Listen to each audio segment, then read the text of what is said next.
the Rue products, baby moisturizing lotion, baby moisturizing facial cream, and baby cologne. With the baby moisturizing lotion, second tube na to ng mga kids ko, guys. I don't have that before and after effect on my daughter's skin, but nagustuhan ko siya, not only that it's affordable, but effective talaga siya in moisturizing the skin, kasi yung anak ko na girl is medyo dry skin siya, and I think it's because of the avocado extract, kasi moisturizing yun, and also the soybean extract. Kaya nga may mga soybean and avocado oil, kasi moisturizing yun para sa skin, and it's also very gentle for babies. So, highly recommend with this one. Eto naman, hindi niya masyadong nagagamit.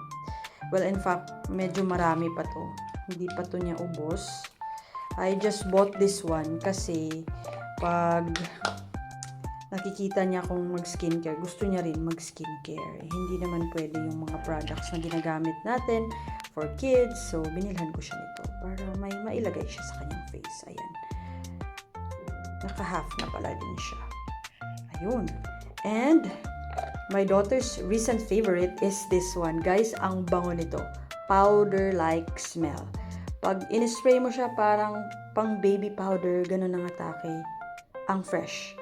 So, this one, definitely, baka bumili ako ng ibang scent para sa boys ko rin. Kasi parang, alam mo yun, pag nakikita nila yung parents nila na nag-perfume, parang gumagaya sila. So, might as well buy them a cheaper alternative, which are colognes. Yun. Link ko na lang sa yellow basket.